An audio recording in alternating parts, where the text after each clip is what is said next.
Expect the best used car deals guaranteed. Visit arnoldclark.com.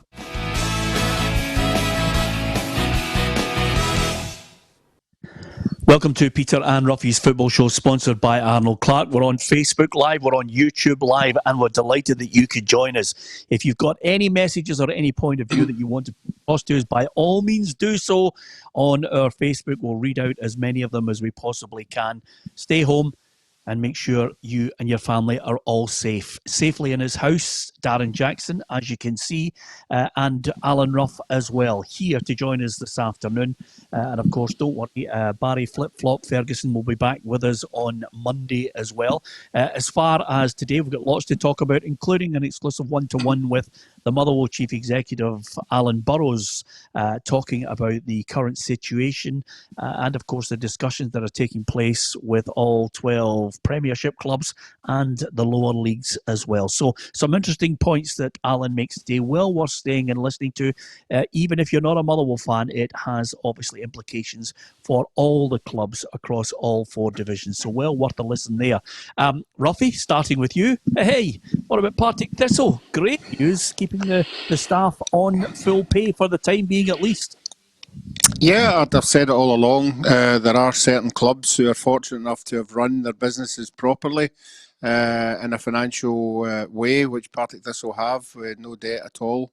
And it's good for the players. It sends out the right message to the players. I'm sure the longer this virus goes on, I'm sure maybe have to have a look at it again. But immediately, you know, all the staff is just as important as the players.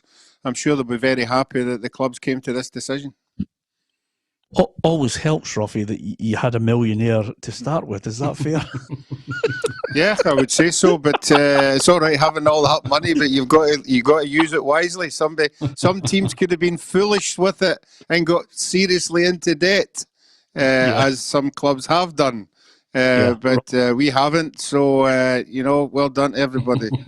Yeah, Roughie, Darren and I can spend a few quid, but even he would find it difficult to leather half of 161 million. Come on, Roughie, cutting some slack here. No, as you know, that wasn't the kind of money that Colin generously gave to the club. He was very, very prudent, if that's the right word. Oh, prudent and frugal. Prudent. Yeah, what a type. It was used very, very sparingly and wisely. Yeah, absolutely. Listen, I know that, Roughie. I'm only being facetious with you. Anyway, listen, we're going to read out as many names as we possibly can on this. Nevertheless, Darren, a lot of clubs, Dave Cormack has mentioned the fact that right now, no need to panic as far as Aberdeen are concerned. They're not going to make any rash judgments on it. But I think, as we'll hear from Alan Burrows, I caught up with him earlier today, that, a lot of clubs will assess this on a weekly basis. Me, Peter. Yeah. Sorry, I got cut off there. Clubs are going to have to. There's going to be meetings all the time to see what's going to happen. Clubs must be struggling just now, but it is a great gesture that they are going to keep on paying their wages just now, and hopefully this can get over and done with sooner rather than later. It's a disaster for everyone. We know what Scottish football's like. It doesn't have a lot of money. The clubs don't have a lot of money. But if the league can help out and give people payments just now, that will be a massive help to them. Yeah, absolutely. And of course, our reporter Gabriel Antoniazzi gives us a quick rundown on the financial situation at all the Premiership clubs. Let's have a look at how all of the 12 Premiership clubs are coping in terms of surviving the coronavirus pandemic, which threatens every single institution in the country. Starting in the North East, Aberdeen were in the best financial position outside of the Old Firm before this, but Chairman Dave Cormack has warned of a £5 million black hole if there's no football until August. He's also criticised the Dons' immoral insurers, who will only cover them till April. Champions Celtic are in the best position, of course, boasting a bank account of over 30 million at the start of the campaign. However, their huge wage bill could come back to bite them. Hamilton Accies are used to operating on a tight budget, and they always manage to survive. Their Vice Chairman Les Gray has said they will honour the players' contracts, so no changes here. Now Hearts, where to begin? Owner Anne Budge released a statement yesterday claiming there are 6 months of abnormal operations that will not be survived without salary reductions, following Budge's 50% wage cut request, which is yet to be accepted by the full squad, even though captain Stephen Naismith and boss Daniel Stendel have. Budge has been the most proactive owner, it could be said, claiming there will be no miracles to save any clubs. Hibs chairman Ron Gordon has stated Hibs were in a good financial position, but they're now under severe strain and threat, and that difficult decisions will have to be made to survive the storm, so they could follow suit.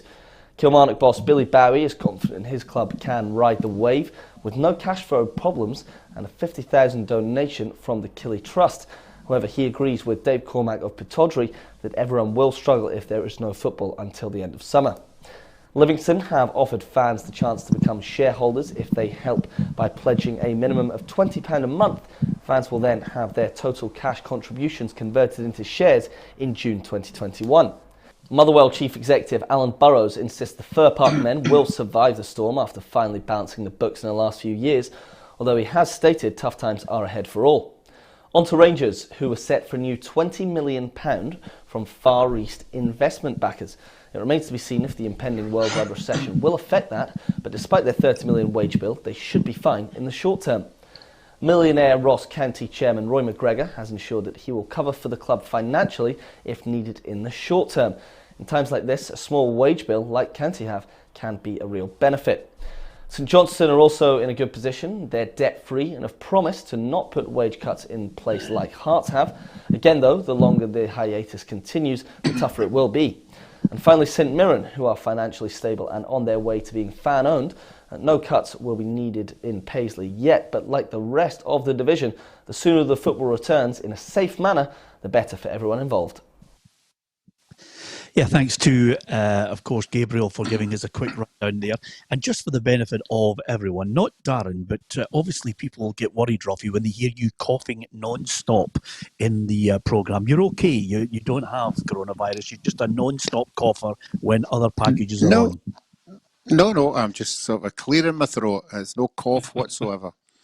Yeah, you do know that everybody can hear you when you're coughing with the microphone at your mouth. I don't know why they can't, because I don't have the microphone at my mouth when I do. I tend to have it quite low down, so I'll have to get it right out the road then. Yeah, thanks for that, Roughie. I'm just looking after your welfare as well, because lots of people are mentioning it. Chris Gardner, hi guys, honestly can't see the season continuing anytime soon. Just can't see it. Chris, I think everyone shares that view. Gabriella Welsh says, happy Friday, guys. Well, as happy as it can be. Christopher, who's an Aberdeen fan, wants us to talk about the Estonia game. Why that come up, I'll never know, Christopher. Quiet afternoon, boys. Where's the usual bedlam, says William McMillan. Hi to Lee Shanley, Thomas McGee, Michael Mullen, James Thompson. The league hasn't been decided, winners, relegation, etc. So why the money is not shared equally? Well, it's a good point, James. We have put that point to a number of people. Hi to Gordon, who's joined us, of course. Evening, gents. Isolation from Australia, says Andy Wilson. Great show. Andy, we're always delighted that you could actually join us because we're getting lots of people, lots of expats near and far coming on to the programme. Afternoon, Peter, Darren and Roughie from Gary Adam. Brilliant to see so many of our regulars joining us. And if you have joined us for the first time, share the stream, tell your pals, get involved. We're all staying at home in lockdown, in isolation, trying to chat a bit of football with you, have a bit of fun as well. We'll hear from the Motherwell Chief Executive Alan Burrows shortly. We'll also bring you the votes that have been cast for the Player of the Year, Young Player of the Year and Manager of the Year if a ball is not kicked again. And you'll be happy to know, Darren, that sometimes when you throw this out on Twitter, Celtic and Rangers fans hijack it to try and sway the eventual decision. But thankfully, we put it across YouTube and, of course, Twitter and Facebook. Yeah, I mean, that's going to be the case, Peter. There's obviously a lot more Celtic and Rangers fans than anyone else. So, as you say, they'll come on and have their say. They'll want Morelos, they'll want Edouard. But I think the right choice will be made at the end of the day. Yeah, absolutely. Christopher Holmes says, Roughie, thank you for showing the Kubias shirt the other day there, because I think Christopher knows Kubias's son. So it was nice to see it, and it was a great wee bit of memory there from you, Roughie. Yeah, it was wonderful, and I hope you got a chance to say to Christopher if Kubi is where he's put my jersey up in his house. It'll be interesting to see where it actually is. And I'm sure he must talk to all his mates about it as well as they cover at his house. Absolutely. If I could get a photograph of Kubias with your shirt framed behind him, Roughie, that would be absolutely. I mean, that would be. I don't know if Christopher can organise that with Kubias's son.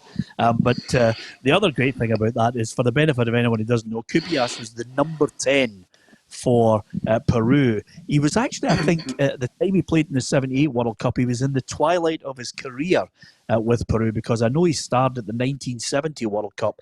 But if he is still fit and well, it would be great for his son to get a photograph with it. Hi from China, says Gerard. Martin Miller, he's going to have a Captain Morgan's and a bottle of Bud and a bit of YouTube tonight. That's his new Friday night. So many people have got something different to do. Although one person did say to me, I don't know if you agree with this, Darren, because we're all in isolation and we're not going out, one day just seems like the other. It's hard to believe it's Friday already. It's incredible, Peter. It is. It's just like, I'd rather be on holiday, but it's like when you're on holiday, one day just goes into another and you don't know what day it is. So you're waking up in the morning, you're trying to keep yourself occupied and busy, doing a lot of cooking, playing cards with the kids, and having a wee glass of wine at night. And it's just one day after another. It's just the same. Yeah, Roughie, I'm getting slightly worried about that, by the way, the wine, because you know what I'm like. I am not a drinker, but now, my wife's saying there's a bottle in there that you were given, a couple of months ago. Any chance you could climb over and go and get that bottle of wine? Roughie, I've had 4 glasses of wine in the last week, and you know me, I would have 4 glasses in the whole year. Yeah, fortunately for everybody, it's lucky it's no 4 glasses in the one night. Because we know what like you are when you've had too many. It's a bad thing. It's a bad thing. Everything in moderation, Roughie, to be perfectly honest with you. I'm a toucan Dan, as they say, but nevertheless, it is Friday night. Yeah, exactly. I know you are as well. You saw me. You saw me at the night out. Yeah, it's called 7:30 taxi for you. I couldn't believe it. You were out earlier than me. Listen, we've been running. Yeah, exactly. That's another thing I've noticed, by the way. You do exactly what I do. If you've had too much to drink and you know the threshold point, you don't tell anybody you're leaving. You just slink away sneakily and hope that nobody notices. It's a good ploy, Darren Jackson. I have to tell That's you. what I was known by the boys, trap door, because I'm away at the toilet and I was gone. Yeah, but as far as Peter's concerned, when he disappears, it's very, very alarming when you're walking by to get the bus and he's sitting on a bench in George Square. Absolutely. I must admit, though, I was actually hosting a ceremony in the city chambers with all the dignitaries there, and they were all sitting in their suits and everything. And I said, it's so unusual for me to be standing here in George Square. Usually I'm lying with a kebab hanging out of my mouth, lying on a park bench. But nevertheless, right in the middle of George Square. Great place to be on a Friday night, and then wait for a taxi home. Here's the poll that we've been running all week. A bit of fun, because we don't think there's going to be a ball kicked again. We hope there's going to be a ball kicked. I don't know how you feel about it. Send us a message on our Facebook Live right now and on YouTube. We'll read them out. But if there isn't a ball kicked, who would be the player of the year, the manager of the year, the young player of the year? We got you all to vote on it across our 3 platforms. And first of all, with the 2 remaining candidates, I think were Alfredo Morelos and Odson Edouard, here's your Player of the Year.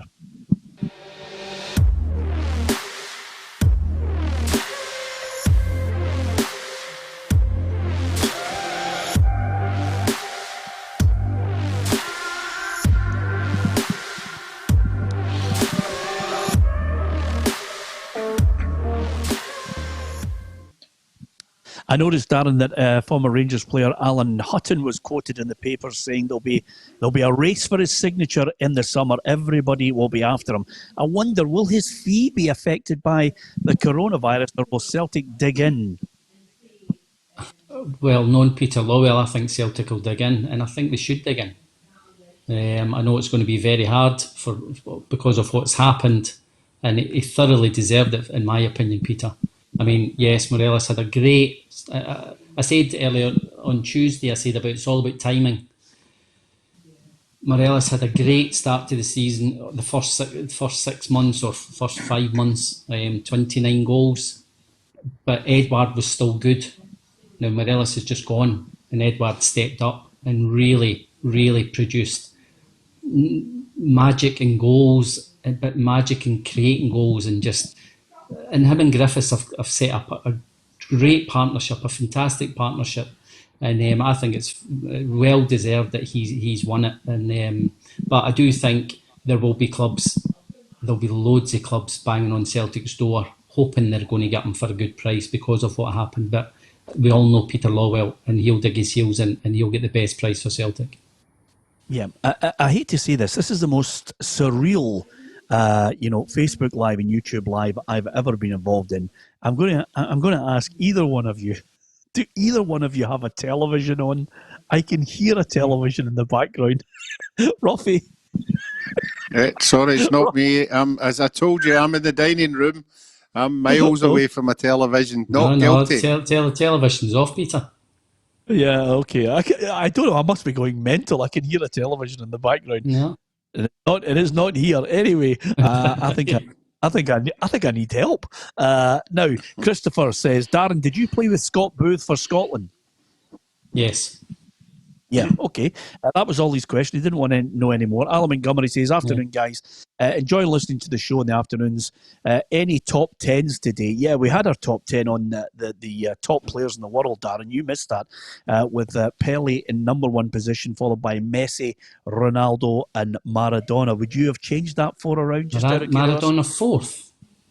Maradona fourth because we based it, I hate to say this to you, Darren, we based it on skill, longevity, honours and impact on the game. So if you put all four in the category, then, I think the other three, have got... Peter, we're always going to have this argument about Pele and Maradona.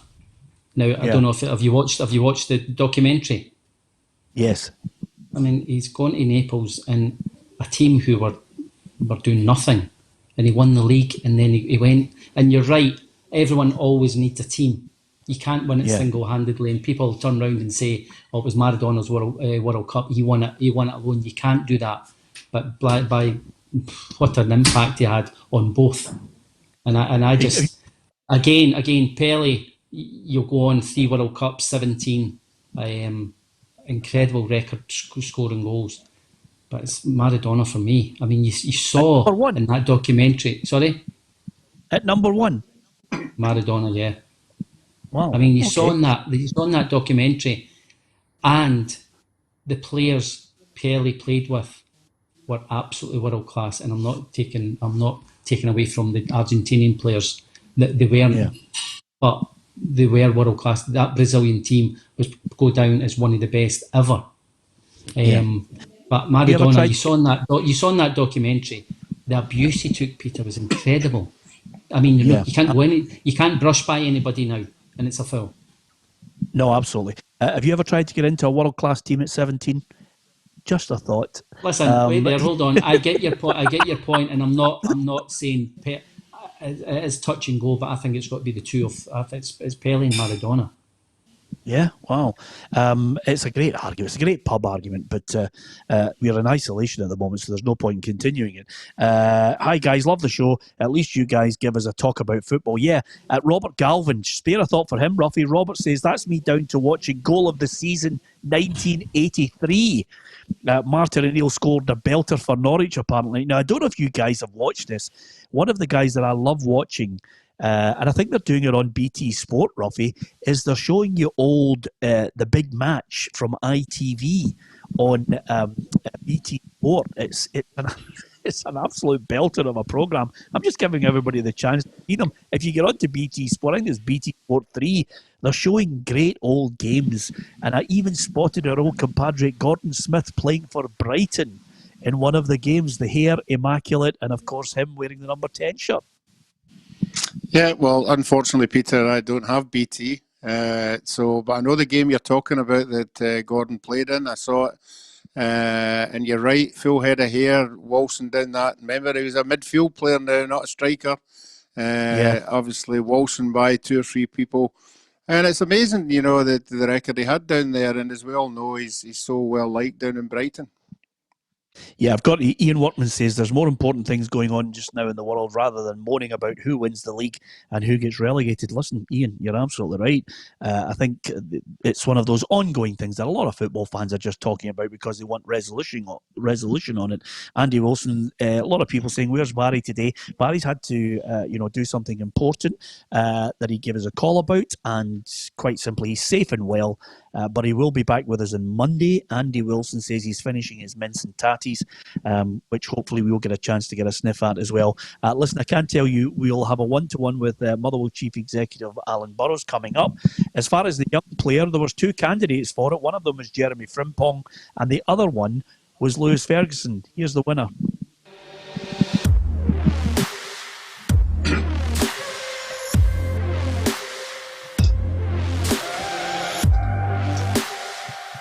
Well done.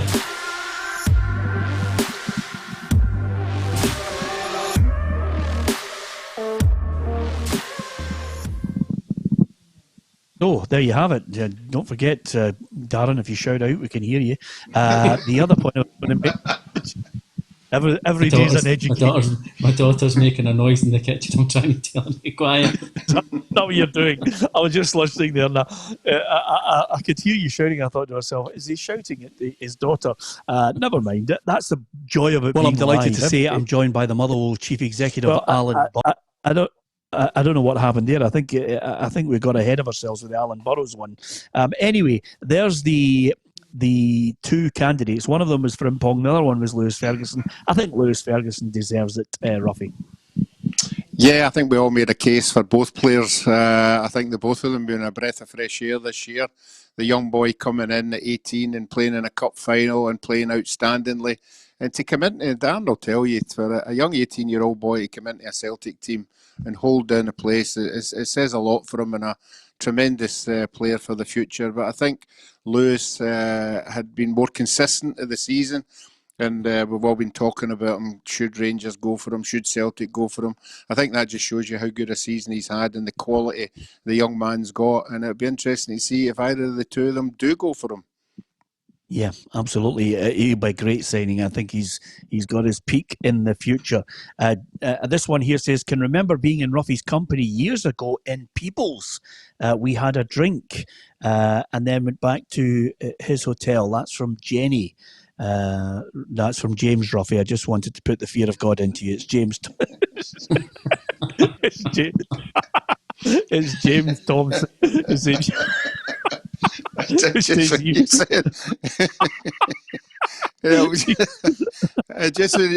you said that there, my mind fell back to the Diego Maradona documentary when the girl says that she's had a baby to Diego, and Diego's actually denied it, and the camera crew go to the hospital, and she's there with the baby, and she says, what have you called the baby? Diego Maradona Jr. I thought it was a bit of a giveaway, to tell you the truth. Anyway, Roughie, rather than put the fear of God into you, that was James Thompson went for a drink with you. So Darren Fields is hopefully on the mend in New York. Darren, love it. And also Gary Adams says to me, Peter, try the Four Graces Pinot Noir.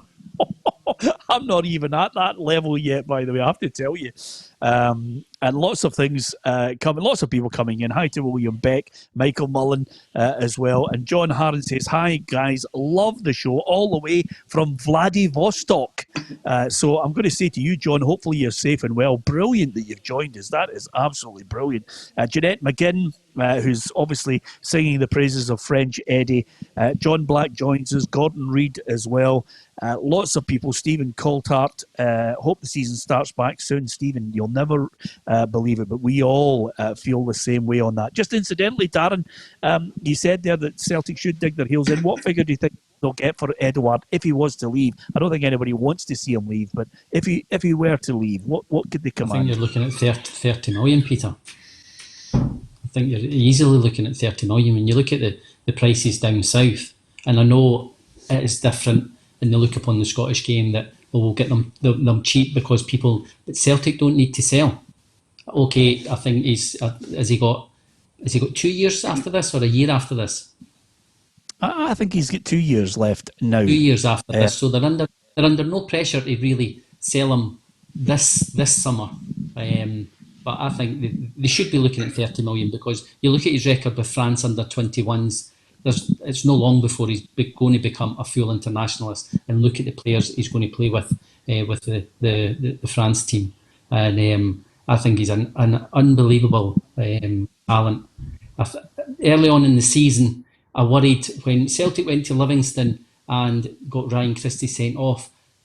Edouard was never going to be one of those players who was, you're down to 10 men, the striker's going to have to do a real hard shift, going across the back four and working the defence. And I thought, I don't know if he's got that in his locker, but I don't know, something's hit home. And you see him in games now, he's not only producing goals, producing assists, but he's working his absolute socks off as well. Yeah, absolutely. I agree with you there. Gaz says to me, have you got cabin fever, Peter? No, not really, actually. Thoroughly enjoying trying to bring the programme to you every day. Every bit of technology is opening your eyes day by day, minute by minute. And Stuart Campbell says, hi, lads, I'm having a bottle of Buckfast with my girlfriend. I don't know about you, Darren. I had a mate of mine who used to get them in the area where I come from. Used to be a working men's club, Roughie, where you could get it on Optic. Have you ever tried Buckfast, Roughie? Yeah, I've had a glass. It stopped for me, unfortunately. I couldn't make my mind up whether you're supposed to chill it or drink it as it is. But no, not for me. Sorry. Yeah, absolutely. Stuart, you must have a stomach of steel, I have to tell you. I had a sip of it one day, and I'm almost certain if we run out of oil, they could run cars on Buckfast. It's terrible. I have to say, Ron Bernard, Roughie, I must apologise. Ron Bernard has said, why is Alan Rough self-isolating? He's never caught anything. That's scathing. No, that's quite good. That's a good one. Not bad for that. That's a good one. Thomas McGee says people are talking in the background. That's because basically Darren's daughter Jordan won't do what she's told, so she's just listening to the. She's been sent up to her room. Ah, right. Okay then. Really, a lot of people coming here. Is wee Barry coming in that squeaky door? Says Jeanette McGinn. I think that might be Ruffy's squeaky door as well. Listen, you don't have a squeaky door, Ruffy, do you? No, I don't. I was going to say to Darren, he's very, very lucky that Barry's not here, because Friday today was supposed to be Medals Day, where we produce our medals, and Barry went up to the loft and got about 30 of them. So we've got off the hook with that one today. Yeah, absolutely. I'm wondering where he is on that. I'll need to get him back in on Monday for his medals. A lot of people. Ryan Murray, hi to Ryan. Lee Shanley as well. John Friery, enjoying the show. John, thanks for joining us. If any of you get a chance, share the stream, follow us, and if you subscribe to our YouTube channel as well, it'll be great. You'll get all the unique content. Anyway, before we get back to the lads, I think it's only right and proper that we have a listen to a man who was obviously at a meeting, a video conference with the other members of the Scottish Premiership this morning. Obviously, the clubs wanting to know on a daily basis what's happening, the way forward, if there's anything coming from UEFA, if there's anything that you have to decide together. So earlier today, with lots of topics that I was trying to get answers from, I caught up with the Motherwell Chief Executive, Alan Burrows, to get his thoughts on what's happening. Well, I'm delighted to say I'm joined by the Motherwell Chief Executive, Alan Burrows. Alan, first of all, let's start with saying, hopefully, you're 100% fit and healthy, and so is your family. Yeah, thankfully, Peter, thanks for asking. Me, my wife and my youngster are all cooked up in the house and have been for the last couple of weeks. But thankfully, so far, so good. Everybody's okay. And from a Motherwell perspective, I know you've mentioned before that you are in a sound financial position at the moment. But bearing in mind what Dave Cormack has mentioned at Aberdeen, obviously Anne Budge at Hearts, and of course Hibs and so many other clubs, just expressing their concerns how long this is going to last and what the financial implications could be for their clubs. What do you think could happen from Motherwell's perspective on this? I think what we've said, Peter, is that, because of good financial diligence and because we've managed to trade in players over the last few windows, that the club are in a fairly decent spot in the short term. What we have caveated that by saying is that this uncertainty doesn't help anybody going forward, that we need some clarity to allow us to start planning properly. And, if like Aberdeen and others have cautioned, that if this goes on for an extended period of time, then all football clubs and all society probably economically are going to start struggling. So I think that's the kind of warning that we've put out, and what the Welsh Society have said to the supporters is that whilst financial diligence will help us in the very short term, it only takes one or two things to happen or not to happen, as the case may be, for things to become problematic for us and almost every other club. Yeah, you mentioned that you've been chatting with the other Premiership clubs this morning at a meeting. Is there a sense of a collective sharing of the burden, or is it a sense of every man in it for himself? No, I don't think there has been. And one of the few things, or one of the many things, of the positives of the SPAFL since its merger 5 or 6 years ago has been, I think there has been a bit more of a collective feel amongst the clubs. There's been a lot more togetherness. There's been a lot less about fighting each other and more so trying to find solutions. And I feel the same way about this scenario, that we're all in it together. There's nobody escaping this. There's nobody is going to get through this unscathed. So I think there's a collective effort from all of us to work together as best we can. At the moment, there isn't a lot of answers. There isn't a lot of information out there. We're patiently waiting for both help and guidance at the same time, and that hasn't came yet. But certainly we feel as if, and I certainly feel as if, the SPFL and the Premiership clubs and the other leagues are together. Are you under pressure to act more prudently and make cuts now to save the club for the long term? I know you're in a good financial position, but Anne Budge says that she's doing it now so that she's got that 6 months of survival mode in. Yeah, I think it's every club is in their own individual situation. We continue to monitor all cost base of the club, and that becomes particularly pertinent when the income lines start to dry up, and that's exactly what's happened for us over the last couple of weeks. And obviously, most of our income is predicated on games. Revenue through the turnstiles, hospitality, advertising, even the television deal, etc. I know this is a shot in the dark, but if not another ball is kicked, are you waiting on the direction from UEFA on what's going to happen with the champions and the relegation? Or is it at the SPFL that will make that call? And what do you think will happen? It's a difficult one, Peter. I think it's a difficult one for UEFA to get involved in. I think everybody in UEFA certainly would like to have and I've said this already, kind of uniformed approach across all leagues, but I think that's going to be quite difficult on the basis that every league's got its own dynamic. Every league's got different games to play. Every league, in terms of the coronavirus itself, is their country's in a different spot from everybody else's. So there's so many unique elements to it that make it individual to each country.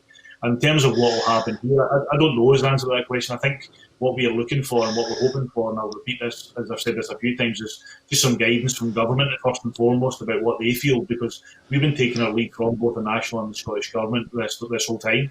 And they've given some clarity to other industries about what they expect of them. And football, in Scotland, is hoping for a similar sort of clarity from them. And once we have that, and if and when we get that, hopefully, we can start to make some decisions. Obviously, I caveat that as well by saying I totally understand the powers that be, both at UK and Scottish level. But, enormous amounts of things to do at the minute, concentrating on health and well-being and the economy at large. So, we're all understanding of that. But if and when we get round to dealing with football and giving us some clear guidance, then I think we can start putting some stakes in the ground when it comes to what we're going to do for this season, but also almost as importantly for 2021 as well.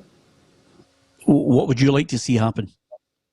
It's difficult. I think what I've said publicly already is that it makes sense to everybody to try and see football finished on the pitch. I think everybody who likes sport and who enjoys sport would rather have football decided between the athletes. But, I think we've also got to be realistic as well about the timescales that are going to be involved in that. The medical science and the experts are telling us that, this may peak in a couple of weeks' time, but you end up having another peak in the kind of early summer period again. So, trying to get football finished in a timeous manner to try and get things wrapped up is looking to be difficult. So it's a difficult one. My heart tells me that I would like to have it set on the field and have the athletes do it. My head tells me that might not be the case, and we may have to make some decisions at some point in the future. Give me a steer on what way the SPFL's thinking. I know it's not in the rule book, but I would like to see, obviously, it being resolved at who is the champions, but more so for me, I'm looking at the bottom end of it. I don't think we can, suffer Hearts being out of this league in a new season whenever it starts. Are they receptive to expanding the league, bringing 2 clubs up from the bottom and no relegation?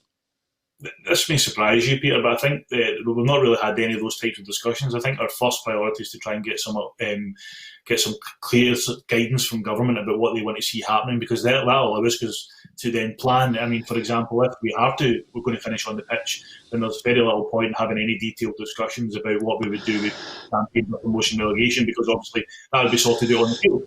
If it comes to it and the football is effectively unilaterally stopped by government or by any other prescribed organisation, then what we would have to do as a league body is to take all the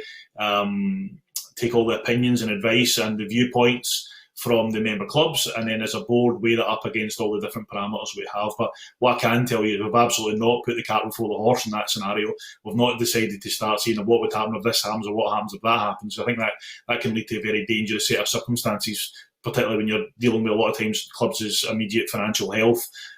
So I think what we've steered away from is to get into what ifs at this particular point, and we'll wait for some certainty and clarity. If and when that comes, then we'll make some decisions.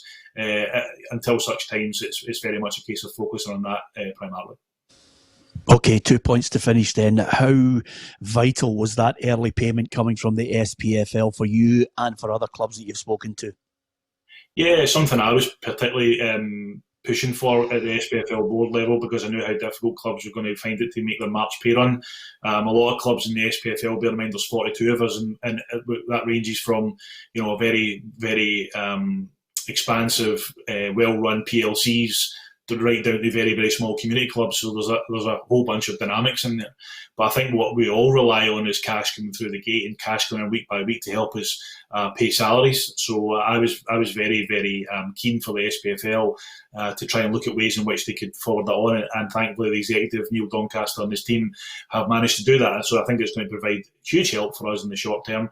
It's not cash that people weren't necessarily budgeting for, but it's cash that we were expecting to perhaps get in another week or two's time. But to have it just in before people get paid at the end of the month will certainly help cash flows for sure. Yeah, one other point here, and I'm not prioritising who's more important. Every life and every person's health is important. Have any of the players or your staff contacted you to say that they have the coronavirus and they're now in self-isolation? No, we've not. We had a wee scare at the start of the whole process where we thought 1 or 2 players might have it, but when the doctors went and looked and examined them, it was just a common cold. They weren't displaying any of the signs. But I think at that point, when there was a little bit of uncertainty around what symptoms were, everybody who had a cold, and bear in mind that there's a lot of people this time of year, there's always colds and bugs going about. But no, we've not had any official cases so far that we know of. I think the latest information coming out from government is that people may actually be suffering this and be completely asymptomatic, and that's one of the reasons why they're trying to get this antibodies test out, is to see how many people may have actually had this without properly knowing about it.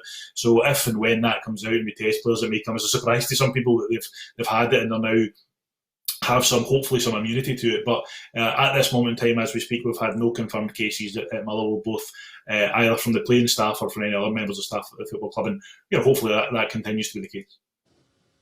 Alan, I've got to say to you, I want to thank you for giving us your time and obviously your insight, not only from Motherwell's perspective, but all the rest of the Premiership clubs.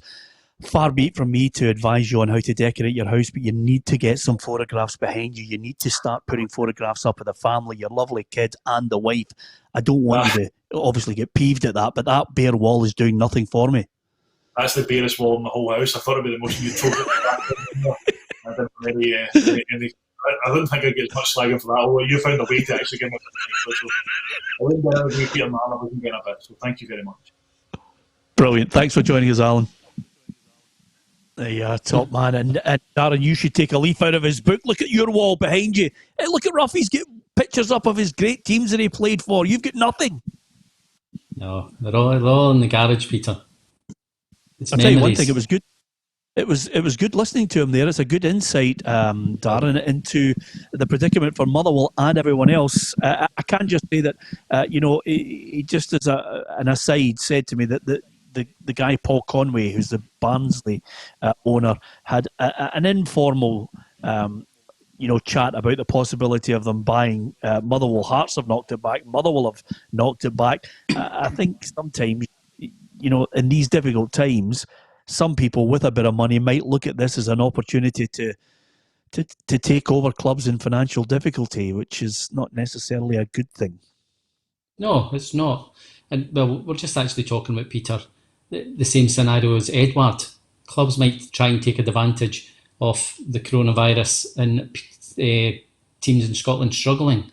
But I think, as I said before, Celtic will stay strong, and it looks as though Hearts and Motherwell are staying strong. And I've got a lot of time for Motherwell. Obviously, Craig Hinchcliffe and Robbo, good friends with them. But it's run really well. They've obviously got James Scott. They got the money for James Scott. It was obviously a huge blow for David Turnbull as a player for his move, but for Motherwell financially. But they will be looking. He'll get back fit again. He'll kick on, and then they've got Alan Campbell there as well. So they've got players there that they could sell on. I know that they'll not want to sell on just now, but they'll sell on, and that'll run the club. And Hearts will be looking at Hickey now. Hearts might have to sell Hickey. Hopefully, the Hearts fans will be hoping that they don't, because if they sell him now, they probably won't get the money that they're probably due or what he's worth. But he's definitely a prospect. Other teams, as you say, Peter, someone's come in from Barnsley to try and buy clubs. There's definitely teams looking at players that they can get on the cheap now. Yeah, Roughie, you're no stranger to that, because Paul Conway obviously was involved in trying to take over Partick Thistle. Yep, he identified Partick Thistle as a club that he wanted to take over and use Barnsley as the feeder club. He came up and met the board. It didn't go down particularly well with some of the stuff that he came out with. I think the first question he was asked was, if you got into the club, and where would we be in 2 years' time? And his exact words were, in 2 years' time, if I'm in here, you'll be challenging Rangers and Celtic. Well, as you can imagine, I think 4 of us fell off our seats. But that was the way it went, larger than life, and it just didn't go down well at all. Unfortunately for us, we have now got the fan base there through Colin, and I think every fan at Partick Thistle was really happy that it stayed within the club rather than a consortium coming in to run what is a community club, and unfortunately that's the way we went. Yeah, absolutely. Here, Roughie, a complete lack of knowledge. And, of course, we've had that line before from more than a few owners to challenge Celtic and Rangers, and it's nigh on impossible if you don't have a huge fan base. I mean, got to be serious about it. I think it's lack of respect. Not knowing Scottish football. Not knowing how big Celtic and Rangers are, and how difficult it is for other clubs. Yeah, but they'd obviously done his homework, because, as I've said on numerous occasions, we're a debt-free club. We had a lot of money in the bank. We had 800,000 coming in from the sale of 2 players that had went down to England. So he knew that if he had got into the club, then there was enough money there for us, or for him, to be stable enough to work on that. So, no, he'd certainly done his homework a wee bit. Yeah, okay. Well, thankfully, Motherwell are in control of their own finances and their own destiny as well. So thanks to Alan Burrows for that. John Fryery says, I think the SPFL have to... season is over and titles, promotions and relegation based on the current position. I hope they use the opportunity to reorganise the leagues, which would save Hearts and, as you say, extend the SPL to, well, it would actually be to 14 clubs, John. As a Hibs fan, I think the Hearts and the SPL may be vital next season as the league attempts to recover from this crisis. Great point by John. Can't see another ball being kicked, says Andy. The league standings will be there as they are now. The precedent has been set in other leagues that have finished. Season will be null and void, says Pete Mack. We won't see this season starting again. And also, my apologies, I should have kept my mic down at some times. You can tell my heavy breathing in that interview. I'll take it on the chin for that. Andy Wilson says Darren has a bare wall because he's won nothing. How scathing is that, Darren? You've won a few things in your time, haven't you? You've got a few medals. Tell me to go on Wikipedia. Yeah, absolutely. Well, to be fair, I've looked at your Wikipedia. I can't remember when you won the World Cup in 1970 with Brazil, but you've obviously edited it yourself. Hope the Barnsley guy keeps off half, says Stephen McNamara. Yeah, you're absolutely right. Now, over and above that, I think there's a couple of points I want to get on board with. I have to say to quite a lot of you, thank you very much for joining us. Thank you very much for sharing your views. The greater majority who follow us on PLZ Soccer, on the Facebook, on the YouTube, and on Twitter, 99% of the people who come on and make points are football fans, and they really love it. We very rarely get trolls or numpties, and we're really, really lucky. I'm sure there are the odd one or two that sneak in from time to time, but quickly depart when they're given short shrift on a live situation. Thank you. If you get a chance, like, share, and follow as well. Incidentally, Roughie, Steve Clark, he put out that message just saying he wishes he was involved in the game against Israel. I noticed Norway seems to be like a sieve of information. They always seem to release private information, this time from FIFA, saying that they reckon it's around about June 4th they've penciled in for Scotland to play Israel, Norway to play Serbia, and then, suddenly get a playoff final at some point in the future. I mean, they're not in any great rush because of UEFA have pushed the Euro 2021 back a full year. Look, we'd all be happy if that was the case. If we could get this game, I think we would be better prepared then, obviously, with some of the players coming back. But I think, as we've discussed in this show on numerous occasions, I can't see any football getting played in June. But we'll just have to wait and see when that happens. Roughie, could you actually survive being in self-isolation until June? It's such a long time. I worry about you. Believe it. You're not going to believe this, believe it or not, tonight we are having a family quiz from all over the world by whatever it is, Skype or Zoom or whatever it is. My daughter's in Kosovo, young Alan's in San Diego, and we're all having a quiz tonight. Everybody's to pick their own subject, 10 questions, and my biggest worry is I'll be logging into that, for the beginning, because like I am with the technical side of it. So my category, as you can probably imagine, will be birds tonight. So basically what you're telling me is your category is Miss World 1970 to 1983. Is that what you're saying? Anyway, a couple of things that I want to get out. By the way, we were running the poll on the player and the young player. I have to say, fantastic, because so many Rangers fans hijacked the Twitter vote on this, as you can imagine. Damn, that's the joy of it all. But we had it across three. And the manager of the year, no surprise, have a look, is Neil Lennon.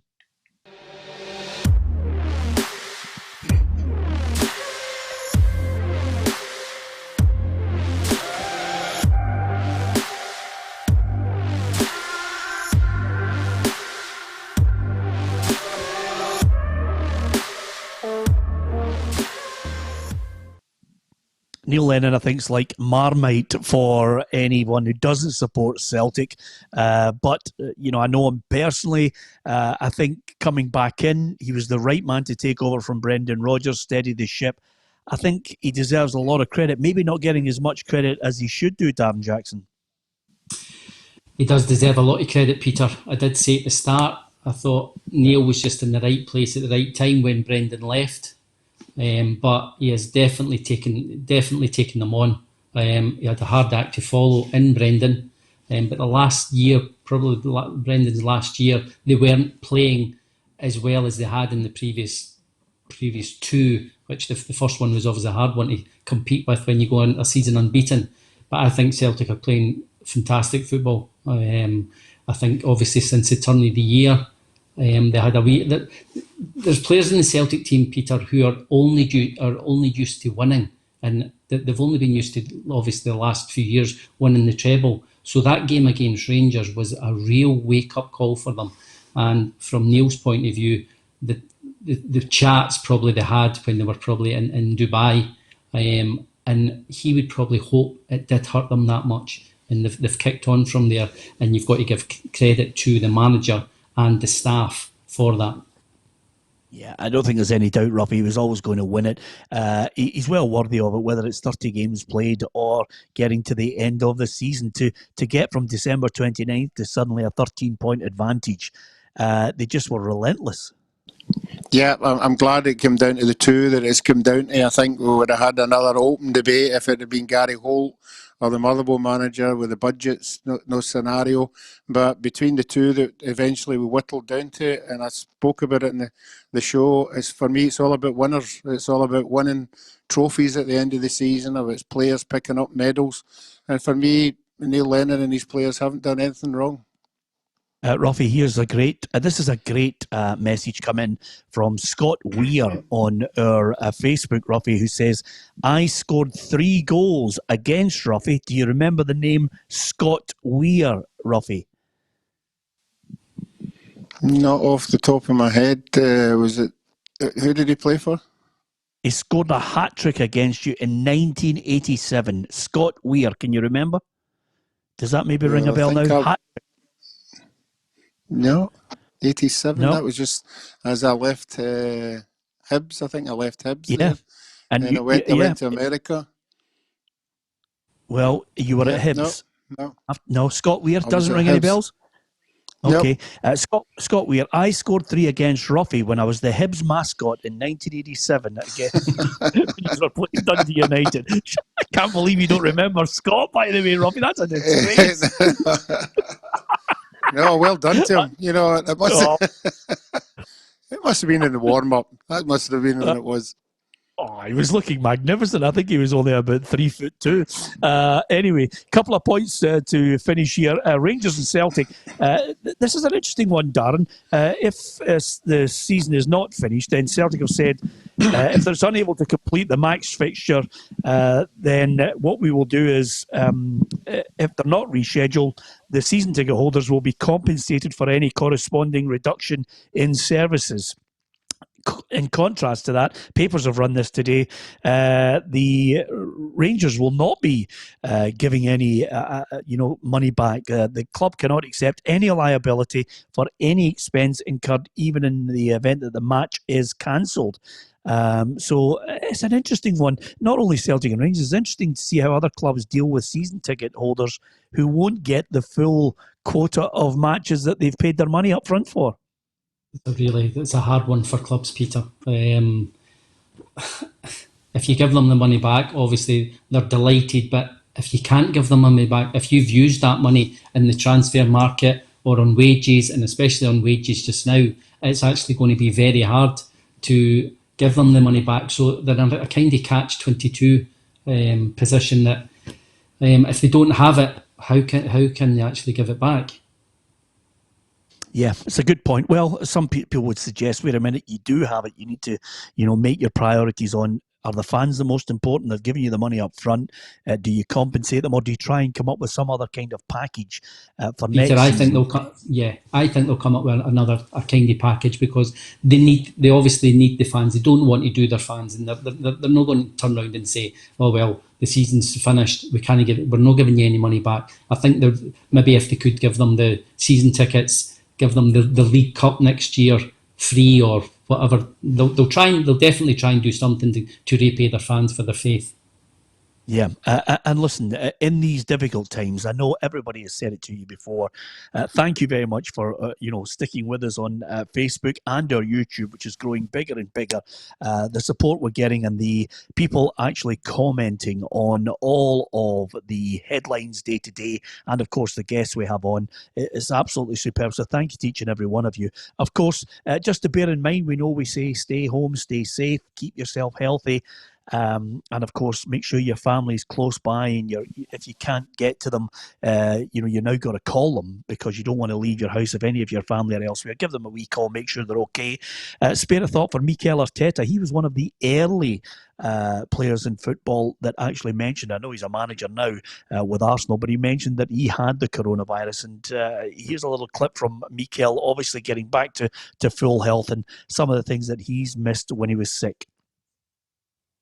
It was a normal virus for me. I had 3 or 4 a little bit difficult days, a little bit of temperature, some dry cough, and some discomfort in my pain. in my chest, and that was it. And the difficulty is I have people at home. I have 3 kids as well, and I was worried. My missus been through it, and my nanny's been through it, and thanks God the kids never got it, and we are all completely fine now. Which is absolutely magnificent. And the one thing that Mikel Arteta said he missed the most, Roughie, and you'll absolutely understand this if you're a family person, part of a family, he missed the hugs. Yeah, you're right. You know that, as you're a family member, you've got kids, you feel for them, and it's the ones that you can't give a hug to that you worry about the most. Absolutely. Let's hope this coronavirus ends sooner rather than later and we all get a chance to give each other a hug. I'd even give Darren Jackson and Roughie a hug. That's how serious this virus is, to be perfectly honest with you. 2 or 3 months, 4 months, we'll be here for you. Right now, we're sending out a virtual hug to each and every one of you for joining this football family on the football show. We'll be back on Monday, but over Saturday and Sunday, look out. Roughie and I have been together for 8 years, Roughie. I can't believe it. 8 years together with this insane show in different formats on different TV and radio as well. But the good news is some of the funnies, some of the madness, we'll put a few of the clips together and we'll be firing them out over the weekend. Look out for it on YouTube and, of course, on Facebook as well to bring a smile to your face, some of the guests we've had on and some of the crazy days. My favourite, of course, Roughie, down through the years, is the day that, obviously, you'll never believe this, Dan, we were in the studio. Sadly, Roughie's dog passed away and his mood changed. I thought he was going to burst out crying. Meanwhile, Frank McAvenny had a really, really sore ankle and had taken one too many tramadol, and I thought he was going to die in the studio as well. I thought I was going to be hosting a show with Roughie sobbing uncontrollably and Macca just falling flat in the studio. It was the maddest day I've ever witnessed. Do you remember it, Roughie? Yeah, I certainly do. And it was, Darren, I can imagine, it was around about 20 to 5, 10 to 5 as the scores were coming through. And Peter was reading out the scores, and I'd obviously just been told my dog had been put down. And Peter asked me, well, Aberdeen have just got a good win up at Hamilton. And I know what I was dying to say to him, but I obviously couldn't. But it was a long 10 minutes, I can assure you. Roughie sobbing uncontrollably. Anyway, the big news is everybody's asking the question, will Darren's daughter Jordan be allowed out of the room now that she's been put into quarantine for making too many noises? All these questions will be answered next weekend. All I would say is everything in moderation, folks. Enjoy your weekend. Stay safe, please. Stay in isolation there. And of course, we'll be back with you on Monday as well. From Darren, from Roughie and myself, thanks for watching.